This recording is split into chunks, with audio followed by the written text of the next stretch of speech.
Joining us now is Adam and Hannah of the account GettingStamped. They started out as a couple creating travel content together and have since expanded into a travel family with 2 little ones. Thank you for being a part of tonight's event. Yeah, thanks. We've been doing this since about 2012. Seen lots of ups and downs in the influencing world.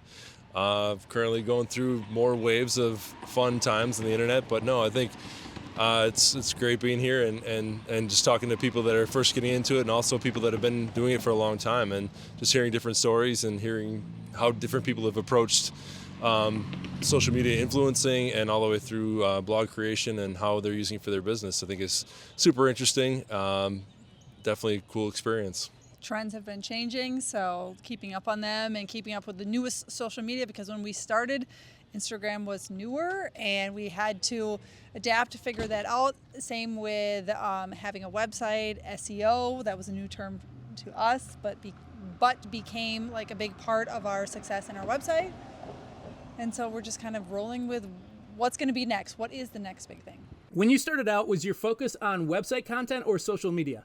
We started our website, GettingStamped.com, at the beginning, and all the socials were just attached to that, and it was just an easy way to post and kind of just do more of a live, real-time update. But seen lots of changes through the years, and found different ways to monetize that content throughout the years. So we've created pretty successful businesses throughout the years based on basically giving out free content and having other people basically pay for that content. Not necessarily the people that are reading it or digesting that content, but the people behind the scenes and stuff like that. So there's lots of moving parts, and I think that's what always keeps us interested in some of this stuff too. That there's lots of different ways to make money on the internet, and it's not just really one way is never going to get it all done. I think we really take a multi-faceted approach. We always try to get at least 3 different ways that we see profitability, but we're really trying to put great content out and to help the people that are actually engaging with the content. But from that, we can generate lots of different revenue from ad income, affiliate sales, and also influencing things as well, posting on social. It's been great for us over the years, just producing really, really engaging, fun content that people respond to, and brands love that, and brands need that to continue to grow and to continue to develop their brand. So I think it's a very symbiotic relationship, and I think a lot of great things have come from it over the years. So, yeah. And it's kind of like changed over the years. So like, you may visit a destination and on your own, so you then can blog about it. You then can later reach out to that brand saying, hey, I visited your destination, I have this content, I have this idea, what are your thoughts? And then later sell like, hey, additional reels for you to post and or for them to post, or sell photos. And on top of that, like for your website, like Adam said, creating those articles which can generate not only ad income, but also affiliate income. Can you sell maybe that really cool food tour you went on? Hey, there's a Viator Get Your Guide link, so you can sell that way. Or maybe there's something that you always travel with. Hey, get that Amazon link. You can say, hey, buy this product, I swear by it. So it kind of like always kind of like there's not just one income stream. There's different ones, and they're always changing. So social media as well, like keeping up with what is the most popular trend and how can I sell additional items and or market my articles. But also not just selling too, it's also being fun with it and relatable.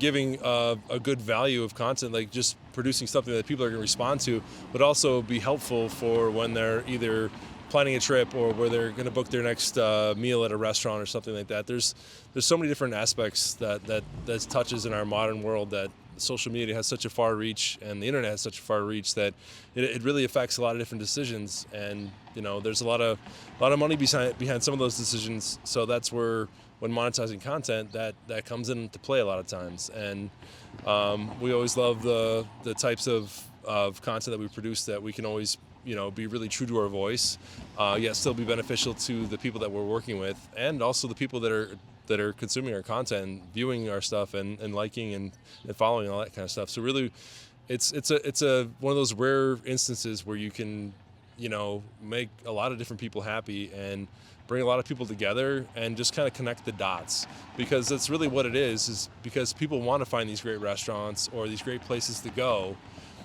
but they don't necessarily know about them. So that's we're kind of that dot connector is really, I think, one of my favorite things about it. You're going to bring planting the seed. You're planting the seed and helping them really kind of plan the whole thing out, and, bringing these people with these people, and everybody's going to have a good time.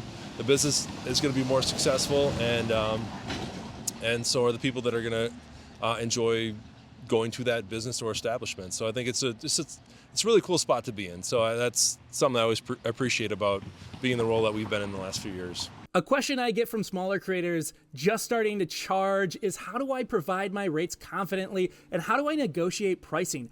You've both been at this for a while now, and I have to assume your current rates haven't always been your rates. What tips do you have for someone trying to decide what to charge and how to do so confidently? I'd say read the contract. A lot of the pricing comes, you got to really look at, are they looking at exclusivity? We're looking at a contract right now.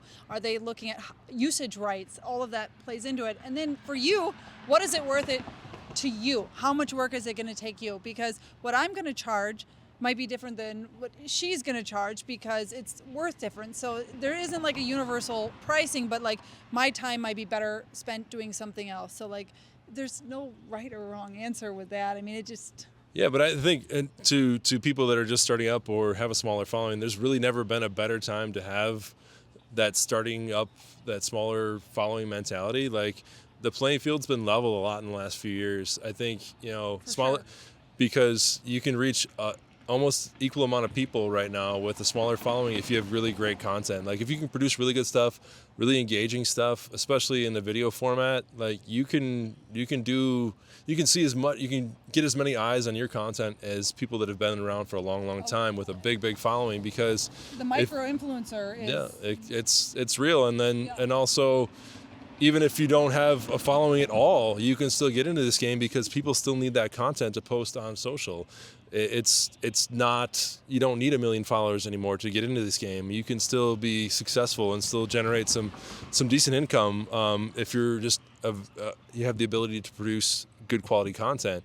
And phones and smaller devices are getting to the point where you can produce high enough quality content with a cool edit that you can get in front of people and you can do some real cool brand stuff with just a phone, a nice iPhone or whatever phone you've got, the equipment that you already have. You can get into this game, and you can really get in front of some real people if you take the time and you know what you're doing with the editing software and things like that.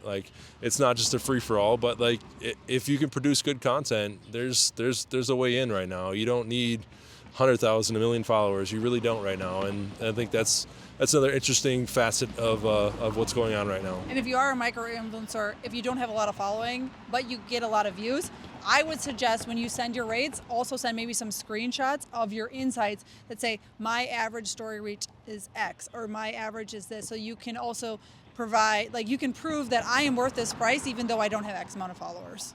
Portfolio is also a great place to start too. If you can present previous work, it's a great way to get in. I always say your last work is what gets you your next job and gets you your next job. So you're as good as what you've done the last time, and that's what'll get you hired. So you always got to produce the highest quality content that you're capable of, and that work will get you your next job and your next job and your next job till you get to that really fancy camera or whatever gear you're looking at. But you got to start putting out cool stuff, and views will follow and dollar signs will follow after that. One more question. What's a tip you wish you were given when you first started creating content? You just got to be everywhere. You got to don't put all your eggs in one basket. Yeah. If back in the day, it used to be, Facebook was the only thing you really had to worry about, and then the next thing and the next thing. But you have to take that same content and you got to put it everywhere, because it's just magnifies the eyeballs you get on it. But if you don't jump on certain platforms quick enough, you've kind of missed the boat. So you got to take your stuff and you got to be everywhere, but you also got to focus on your own content as well. If you have a spot to put your own stuff outside of the big social platforms, if you have a website, you really should do that, because it's the one space of the internet that you can control wholeheartedly and nobody can take away from you. It's more evergreen. Yeah. I mean, Google can change their algorithm, but we won't go there. But I mean, as social media, you've got to jump on the latest trends. Even if that platform will never take off, at least always grab that handle, because there's nothing worse than having a handle that isn't the same as all that. Thankfully, knock on wood, we haven't had that. But a lot of friends we know in the industry where they haven't, you're shaking your head like you've had this happen. I've not had it happen to me, but I get it. Yeah, grab the handle, just jump on it. I mean, you've got to do the website, you've got to do the social media, you also got to do the Pinterest. Just be everywhere, because you never know what's going to die or going to take off. Yeah, be everywhere. Yeah, something will take off.